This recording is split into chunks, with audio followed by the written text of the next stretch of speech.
Hello! Finalmente você chegou na aula de número 1 do módulo 5 e essa aula eu vou trazer para vocês nada mais, nada menos do que alguns exemplos que eu vivi na pele sobre determinação, sobre planos infalíveis, sobre qual que é de fato o segredo para que a gente tenha planos, para que a gente coloque em prática esses planos e para que a gente não desanime, não desista, para que a gente mantenha então a constância para seguir esses planos.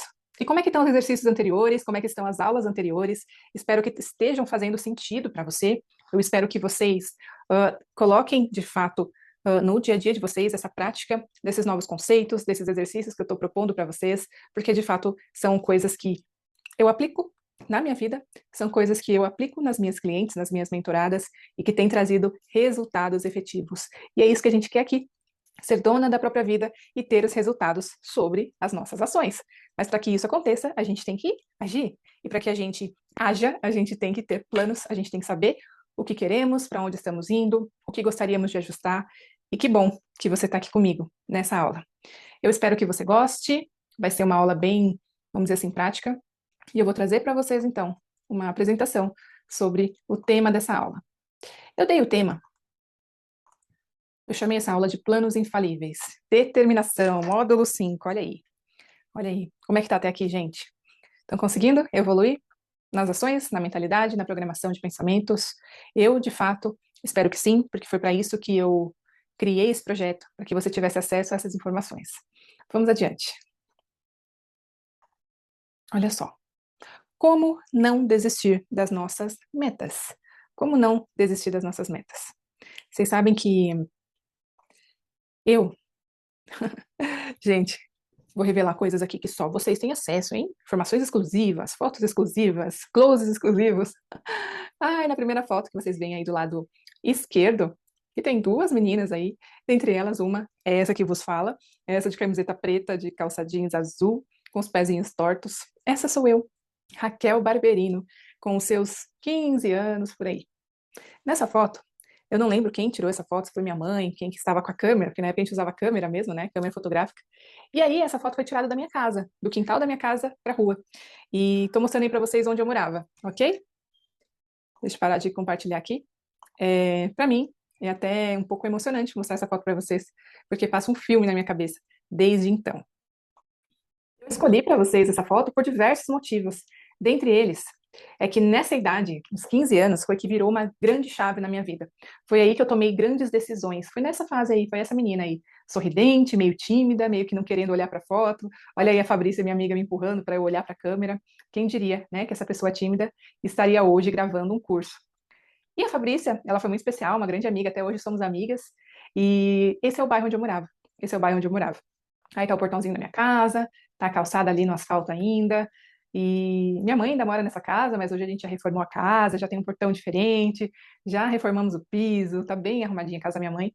Mas essa é a minha origem. Eu cresci na periferia de São Paulo, eu nasci e cresci na periferia, estudei sempre em escolas estaduais. Meus pais sempre muito dedicados, esforçados. O meu pai é comerciante. O meu pai, até hoje, tem o mesmo negócio que ele tinha nessa época, que é vender sacos para lixo, para supermercados. Minha mãe, professora. E eu tenho uma irmã, Cristiane, atriz, que eu amo muito, que ela é 10 anos mais nova que eu. Nessa fase, nessa fase da minha vida, eu era muito tímida. Se você der uma olhada na expressão corporal, na minha expressão corporal, eu vou falar sobre isso um pouquinho nas próximas aulas, mas os meus dois pés estão para dentro, a minha coluna está levemente inclinada para frente. Isso é expressão de pessoas que querem se fechar um pouquinho. E vocês percebem? A nossa expressão corporal, ela diz muito sobre o que estamos sentindo, sobre o nosso modo de se comportar, sobre o nosso modo de se expressar. E nessa época eu era de fato, eu gostava muito de dar risada com as minhas amigas, a gente contava piada, eu sempre queria ser muito engraçada, né? Mas quando era para falar em público, quando era para se expor, né, ter uma postura diferente, eu não tinha essa, vamos dizer assim, maturidade, né, esse conhecimento, não tinha YouTube, né, o acesso à informação que tantos jovens hoje têm, naquela época a gente não tinha, né? Imagina, periferia, escola estadual. Então, eu comecei a entender que estava faltando alguma coisa, tinha alguma coisa que precisava ser feita. Nessa época, eu tinha um desejo muito grande de ajudar os meus pais, de ajudar a minha família, de contribuir financeiramente com algo. E eu vou contar essa história melhor para vocês daqui a pouquinho. Aqui ao lado direito sou eu, é uma foto que eu tirei o ano passado, no nosso carro, no condomínio onde a gente mora, e eu quero que vocês percebam que é a mesma pessoa Essa menina de 15 anos, que está aqui do lado esquerdo, está dentro dessa mulher, aqui, dos seus 30 e poucos anos. Ela carrega essa menina aí dentro. E ela é muito grata a essa menina que está aí, toda tímida, sorridente, retraída. Porém, ela tinha uma coisa. Ela tinha determinação.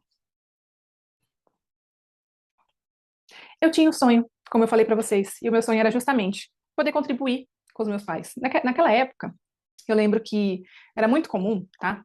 Era muito comum os jovens trabalharem desde muito cedo, desde os seus 13, 14 anos, já existia carteira assinada, já se podia trabalhar. E o que eu sabia, tá, gente? Esse slide aqui é muito importante e eu vou trazer ele mais vezes para vocês. Eu sabia o que eu não queria mais. E o que que eu não queria mais? Eu não queria mais escassez na minha vida. Eu não queria mais não ter o meu dinheiro, não ter a minha renda, não ter como contribuir com a minha família. Isso eu não queria mais. Então, eu sabia o que eu não queria mais. E eu também tinha um sonho. O que que eu fiz nessa época, gente? Eu lembro que eu tinha primas, eu tinha amigas que já trabalhavam, que já tinham seu dinheiro, aí vira e mexe aparecia na escola com uma roupa diferente, com um sapato diferente, ajudava em casa, enfim. E eu queria muito isso para mim. E eu lembro que eu comecei a levar currículo para todo lado. Né? Eu levava currículo em loja de shopping, pegava ônibus. Naquela época a gente imprimia o currículo, gente. Sim, eu sou dessa época. A gente imprimia o currículo, levava lá batia na porta da loja, entregava, e era assim, torcia para que ligassem lá na nossa casa, né, no telefone fixo. Não tinha celular.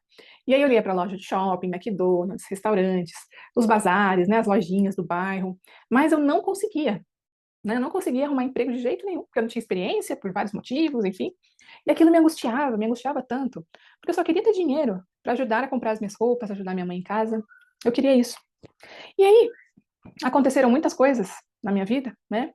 E dentre elas, eu aprendi algumas outras, que eu vou contar para vocês. E eu aprendia muito com essas situações. Eu aprendia muito. Eu lembro que me angustiava muito ver a minha mãe precisando de dinheiro. Minha mãe estava desempregada nessa época, apesar de ser formada em professora, ela estava desempregada e era só meu pai, né? E meu pai fazia o que ele podia. Mas o que que eu aprendi, né?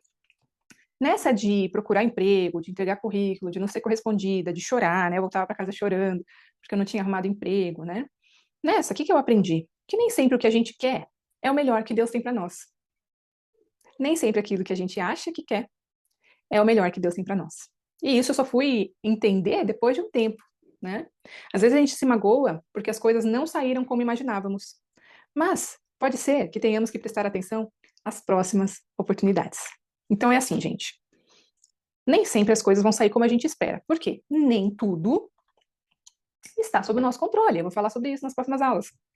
O que a gente pode controlar? As nossas atitudes, as nossas ações, o que a gente quer, o que a gente coloca em prática, os nossos hábitos. Isso pode ser controlado. Agora, o que os outros fazem, a resposta dos outros, a atitude dos outros, o que os outros pensam, o que os outros farão, isso não está sob o nosso domínio, ok? Quanto mais rápido você souber disso, mais paz de espírito você vai ter.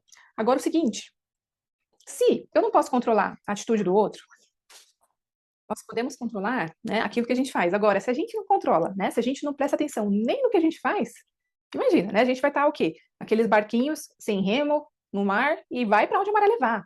E não é isso, uma dona de si não vive dessa forma. Uma dona de si, ela pega o remo da vida e ela rema. Ela vai em direção àquilo que ela quer. Por quê? Ela é dona da vida dela, dona das atitudes dela. E é isso que eu quero que você seja. E é isso que eu quero que você entenda. E é isso que eu quero que você pratique. E é isso que eu quero que você absorva e tome posse para sua vida. Ok? Então vamos adiante. Olha só. Gente, eu peguei umas fotos aqui, mas de propósito, tá? Para mostrar para vocês.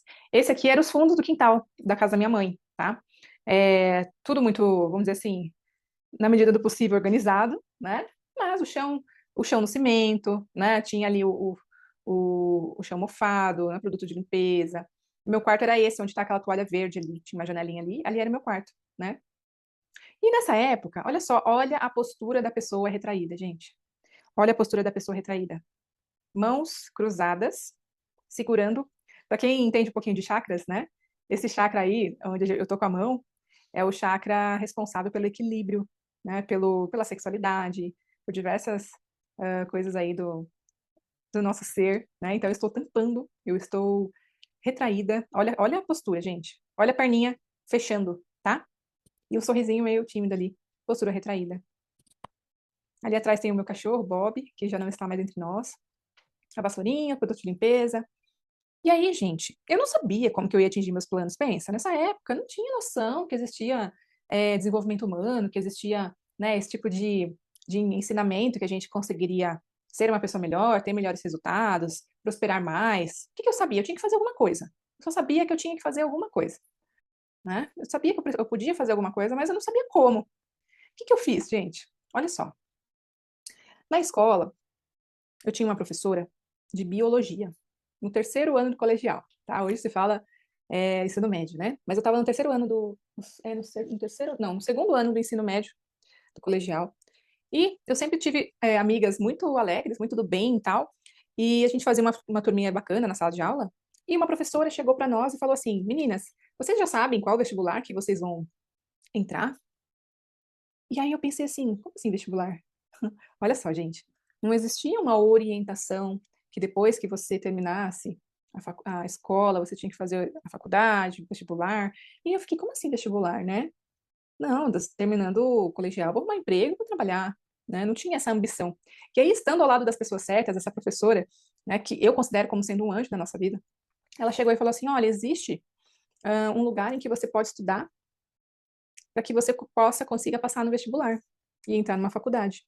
Foi a primeira vez que eu ouvi isso, com 15 anos. Eu nunca tinha ouvido falar que existia cursinho pré-vestibular, que existia esse tipo de coisa. E aí aquilo me acendeu uma luzinha, eu falei, será que é isso que eu tenho que fazer? Eu sabia que eu tinha que fazer alguma coisa. Acendeu aquela luzinha. E aí fui atrás, eu vou resumir bem essa história, porque não é assim, o foco não é em mim, mas no que eu aprendi com isso. Mas essa aqui sou eu, estudando no cursinho da Poli. Era um cursinho pré-vestibular. E eu entendia que só assim eu teria a oportunidade de entrar numa faculdade, porque meu pai não tinha condições nenhuma de pagar uma faculdade particular para mim. Nessa época não existia Enem, não existia financiamento do governo, era realmente 100% na raça. E aí eu descobri que eu precisaria estudar mais, né? Eu não fazia ideia disso, eu não tinha referência, não tinha ninguém na minha família. Importante isso aqui, gente. Ninguém na minha família havia cursado um curso superior. Eu fui a primeira, né, na família da minha mãe, a entrar numa faculdade. E aí, soube disso, fui atrás. Eu lembro que passou um vendedor de livros na porta, naquela época tinha isso, gente. E minha mãe, com muito sacrifício, comprou um livro para mim. Eu tenho esse livro até hoje, uma pena que ele não está aqui. Para que eu estudasse, para passar na prova do cursinho, para ver se eu entraria, porque era um cursinho comunitário, tinha que concorrer a uma vaga, para depois estudar para passar no vestibular da faculdade. E foi isso que eu fiz. Essa época, ela foi muito simbólica para mim. Isso aqui era 2002, gente. 2001, 2002. Eu lembro que, olha a minha cara, será que eu estava cansada? Menina, te agradeço. Eu queria entrar na faculdade. Eu queria ter um emprego que pagasse bem. Eu não queria mais escassez. E aí, eu te pergunto, você que está assistindo aqui, o que que você não quer mais na sua vida? O que que você não quer mais? Pode ser algo totalmente diferente, de escassez, tá?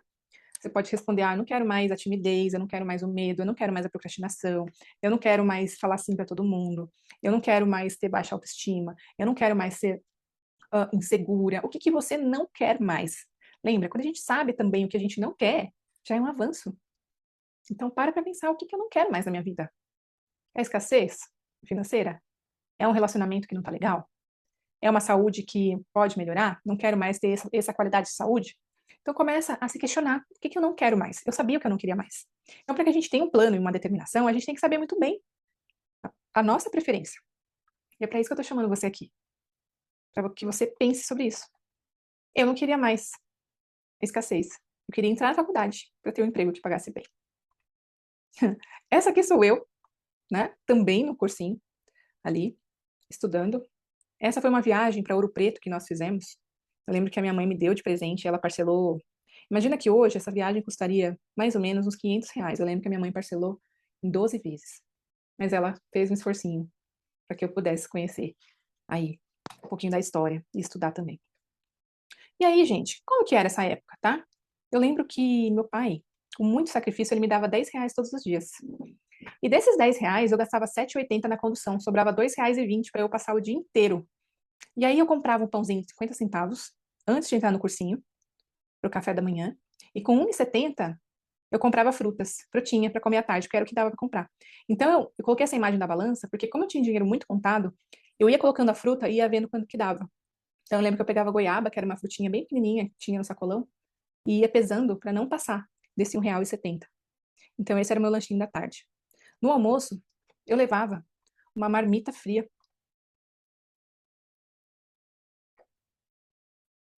E era assim que eu comia, que eu me alimentava nessa época. Foram 2 anos. No almoço, eu levava uma marmita e como não tinha onde esquentar, eu comia ela fria. Eu passava o dia inteiro lá. Eu acordava às 4 da manhã. O dia mais feliz para mim, sabe qual era o dia da semana mais feliz para mim? Era quarta-feira. Porque a gente saía, tinha uma aula que acabava mais cedo, então dava tempo da gente sair correndo da aula e almoçar no Bom Prato. Para quem não sabe, Bom Prato é um restaurante do governo de São Paulo que oferece refeições por R$ 1. Então você pagava R$ 1 e almoçava. E aí eu coloquei umas fotos de como era o Bom Prato. Mas para mim era o dia mais feliz, porque eu comia uma comida quente, uma comida fresquinha, em boas quantidades. Era o melhor almoço da minha semana. Então a gente saía correndo do cursinho, tinha 20 minutos para atravessar a ponte da Lapa e chegar lá em cima, na 12 de outubro, para almoçar. Esse era o dia mais feliz da minha semana. A trajetória, gente, era essa, com 16 anos. Durante 2 anos eu acordei às 4 da manhã, para sair de Interlagos, chegar na Lapa, 6h30. Chegava em casa tão exausta, gente, que muitas vezes eu não tinha força nem para tomar banho, de verdade, porque era muito cansativo. Só de transporte, acho que eu passava mais ou menos 4 horas, 4 horas e meia por dia. Pegava o ônibus, pegava o trem lotado, depois sentava lá no cursinho e estudava. E aí, gente, por que eu tô te contando essa história toda sobre mim? Por que eu tô contando tudo isso para você? Eu não quero falar sobre mim, mas eu quero te falar sobre o que eu posso te oferecer de aprendizado. Nessa época, além de não saber como, né, como eu teria prosperidade, como que eu atingiria os patamares que eu atingi hoje, né, em relação à carreira, a reconhecimento, mas eu sabia o que eu queria. O mínimo que eu queria, eu sabia, gente. Eu sabia disso. E aí, sabendo disso e sabendo também o que eu não queria mais, eu tive forças para enfrentar tudo isso. Eu tive forças para enfrentar dias frios, dias gelados, dias em que eu passava um pouquinho mais de fome, né? Não por não ter comida em casa, mas por estar fora de casa e não ter os recursos. Eu aprendi que quando a gente tem um ponto de partida e um ponto de chegada, o processo ele fica mais suave, porque você sabe que é temporário. Faz sentido? Quando eu sei onde eu estou e para onde eu estou indo e qual o percurso que eu tenho que percorrer, sabendo que é temporário, a gente enfrenta. Olha só, por mais que nós não saibamos exatamente o que queremos, podemos saber o que não queremos mais. E claro, se você souber o que você deseja, melhor ainda. Olha lá, dar o próximo passo é tão importante quanto você atingir esse objetivo. Você imagina? Pequeninhos passos que eu passei foram muito importantes. O fato de eu ter me disponibilizado a estudar, a atravessar a cidade, a comer a comida fria, a pesar a frutinha no sacolão, né? Mas se você não começar, você nunca vai saber o que te espera. Olha só, para eu entender o que me espera, eu preciso começar. Determinação é saber que o esforço que você está fazendo vai te levar mais longe do que você imagina. E foi isso que aconteceu comigo. O esforço que eu fiz me levou muito mais longe do que eu pudera imaginar.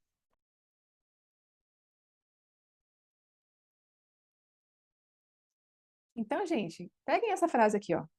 Determinação é saber que o esforço que você está fazendo te levará mais longe do que você imagina. Isso te dá um gás para ter determinação. Ah, Raquel, mas na época você não sabia disso, Raquel. Você não sabia que você ia chegar muito além daquilo que você imaginava, que era ter um emprego bom, que era ter ajudar sua família, que, enfim, não ter mais escassez, né? Eu não pensava nem na abundância. Olha só, gente. Eu vou falar um pouquinho para vocês sobre isso na próxima aula, sobre modelos mentais de escolha. A gente tem dois modelos mentais de escolha. Um, a gente quer fugir da dor, tá? E o outro, a gente quer buscar o prazer. Olha só. No meu exemplo, eu queria fugir da dor. O que é fugir da dor? Não ter escassez. Eu não pensava em ter abundância. Eu não queria ter escassez. Eu queria fugir dessa dor. Eu não estava necessariamente buscando prazer. Apesar de uma coisa juntar com a outra. Né? Se eu não tenho escassez, eu tenho um pouquinho mais de prosperidade. Só que a abundância vai além de ter o básico necessário, né? Então, esse é um padrão mental que a gente vai entender se vocês têm aí nas próximas aulas. Mas, quando você pensa, por exemplo, em emagrecer, você quer emagrecer para não se sentir feia Ou você quer emagrecer para ficar bonita? É a mesma coisa? Pode ser que sim. Só que você tem que descobrir o que te motiva mais. Buscar o prazer ou fugir da dor. Tem uma regra? Não. É aquilo que te move mais. No meu caso, naquela época, era a fuga da dor. Eu não queria escassez mais na minha vida, na vida da minha família, e isso fez com que eu me movesse, ok? Olha só, gente. Sabe uma coisa, uma curiosidade? Né? Eu queria tanto, tanto, tanto aquilo, tanto.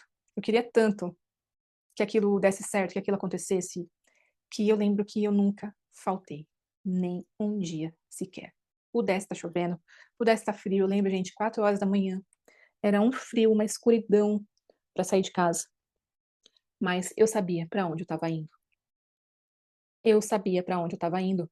Quando a gente sabe, nem que seja os próximos passos, eu sabia que eu estava indo em direção a passar no vestibular. Eu não sabia a história inteira, o que viria depois disso. Mas tendo ali o primeiro patamar de, de motivação mesmo, né, de querer muito aquilo, eu saberia que valeria a pena. A melhor sensação que existe, gente, é ver o seu nome na lista de aprovados.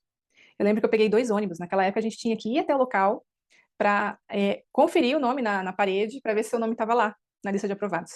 E eu me inscrevi na faculdade de engenharia de mecânica, né, engenharia de produção. E quando eu olhei na parede daquela faculdade pública estadual aqui de São Paulo, que eu olhei e o meu nome estava lá entre os aprovados. Eu não sabia se eu pulava, se eu chorava, se eu gritava, mas eram 80 alunos na sala, eu lembro até hoje disso. E eu fiquei em 18º, 16º lugar. E eu achei aquilo o máximo. Eu falei, uau, passei bem. E aí a minha primeira reação nessa época foi pegar uma ficha. Gente, quem que lembra da ficha? Não sei se é da sua época. Mas aí eu peguei a ficha, liguei para minha mãe, pus no orelhão, na frente da faculdade tinha um orelhão. E eu liguei para minha mãe e falei, mãe, passei. E minha mãe chorava, e minha mãe, enfim, gente, como eu falei aqui nesse slide, a melhor sensação que existe é ver o seu nome na lista de aprovados. E você, em qual lista você quer ver o seu nome? Em qual lista você quer ver o seu nome? É de melhor mãe? É de melhor professora? É de melhor profissional? É de melhor mentora? É de melhor comerciante? É de melhor empreendedora? Enfim, essa lista é virtual, tá, gente? Mas para onde você está indo? Em que direção você está indo? O que você está buscando? O que você não quer mais? Determinação é saber que esse esforço que você vai colocar está te levando para algum lugar. Quando a gente sabe disso, fica tudo muito mais fácil. Aquela menina da periferia, aquela menina que queria trabalhar no McDonald's, aquela menina que queria trabalhar na lojinha do bairro, ela não entendeu o porquê, não conseguiu na época. E ela foi em busca de algo mais. Essa menina malmente tinha saído ali das redondezas do bairro, mas o que ela aprendeu? Ela aprendeu que não existem limites para quem acredita e faz. Isso não é clichê, isso é algo que eu vivi, isso é algo que eu vivo, isso é algo que eu sempre vou viver. Porque, gente, o que eu quero dizer para vocês? O que me levou em todos esses lugares aqui? E eu coloquei o Terraço Itália, gente, porque isso é tão emblemático para mim. Se você não conhece o Terraço Itália, é um dos restaurantes mais renomados de São Paulo, com uma das vistas mais lindas da cidade. É um restaurante muito sofisticado, né? Muito chique, você tem que reservar. Para você ter uma ideia, para você jantar lá, você tem que pagar todo o jantar antes. Então, se você reserva para daqui a um mês, você tem que pagar o jantar, depois você vai jantar. É um lugar, gente, simbolicamente, de sucesso para mim. Porque quando eu me vi naquele terraço, com aquela vista, com aquele jantar, com aquele atendimento, passou um filme na minha mente daquela menina correndo depois da aula para dar tempo de almoçar num bom prato. A comida era muito boa, né? Mas é muito emblemático para mim. E por isso que eu coloquei ele aqui nesse quadro. Eu coloquei algumas coisas, assim, das quais eu me orgulho, me marcaram muito. Alguns países que eu conheci. Enfim, poderia colocar diversas fotos aqui, mas isso significa muito para mim. Muito para mim. Porque hoje eu sei que valeu a pena. Cada gesto diferente. Cada dia que eu tinha que, de fato, me obrigar a levantar cedo, me obrigar a fazer algo que eu não sabia, me obrigar a conhecer um mundo diferente, me obrigar a me desafiar e arriscar. Só que isso só foi possível porque eu fiz uma escolha, eu sabia que eu não queria mais. Eu sabia o próximo passo onde eu gostaria, o próximo degrau onde eu gostaria de subir. Aqui sou eu ao vivo com a Fátima Bernardes, na Rede Globo. É uma das conquistas que eu tenho, assim, ela me chamou para que eu falasse sobre o medo de falar em público, como é que eu tinha vencido esse medo. E, gente, quando a gente se compromete conosco, com os nossos objetivos, com os nossos sonhos, com os nossos planos, quando a gente acredita que sim, pode ser diferente, independente do que seja. Eu quero que você leve essa frase. Não existem limites para quem acredita. E faz, não apenas acredita. Pega isso, gente. Aqui, vamos praticar. Pare e reflita. O que você não quer mais na sua vida? O que você não quer mais? Lembra que eu dei alguns exemplos para vocês? Então, reflita sobre isso. Comece a anotar. O que eu não quero mais?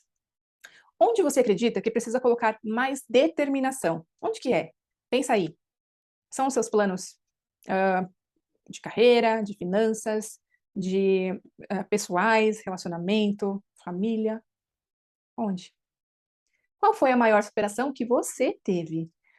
Olha só, gente, quando a gente começa a reconhecer as nossas superações, tudo aquilo que a gente já conquistou, tudo aquilo que a gente já venceu, eu tenho certeza que você tem várias histórias dessas para contar.